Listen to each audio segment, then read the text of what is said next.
Jack মেশিনের কিভাবে speed কমানো বাড়ানো যায় সেটি আমরা দেখতে পাচ্ছি। প্রথমে আমরা পি বাটন চাপ দিব, তারপরে ইউ আসবে, ইউ এর মধ্যে সেট বাটন চাপ দিব, তারপরে দেখতে পাচ্ছেন যে স্পিডে এসেছে। এখন সেট বাটন চাপে স্পিড কমানো বাড়াবো, দেখতে পাচ্ছেন বাড়তেছে। এরপরে আমরা পি বাটন চাপ দিলাম, রেডি করলাম। এখন আমরা মেশিন সুইং করে দেখব।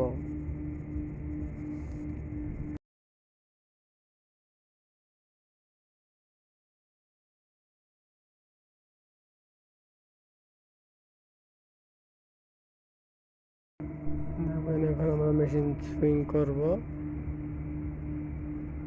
মেশিন চলতেছে, মেশিন চলতেছে। এখন আমরা দ্বিতীয় ধাপে চলে যাচ্ছি। মেশিন স্টপ করার পর 2 থেকে 3 স্টিচ চলার সমাধান আমরা কীভাবে পাই। প্রথমে N0 থাকে, 0-কে 1 করলে মেশিন চলার সময় স্টপ করার পরে 2 থেকে 3 স্টিচ চলবে। এটির সমাধান দেখতে পাচ্ছেন, স্টপ করার পর 2-3 স্টিচ চলতেছে,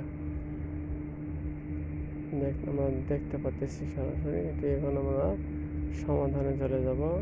দেখছেন আমরা প্যানেলে চলে এসেছি। এখন আমরা দেখব কিভাবে সমাধান হয়। এবারে পি বাটন চাপ দিলাম,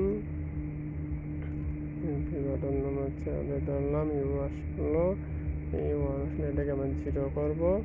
0 করলে পি বাটন চাপ দেবো। এখন আমার রেডি হয়ে গেছে। এখন আমরা দেখব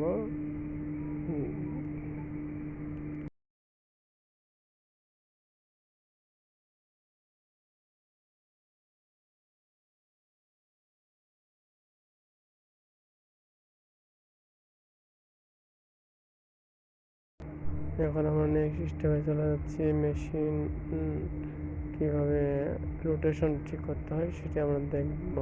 প্রথমে আমরা নদী যাব, বি আনবো, এটাকে চেপে ধরবো,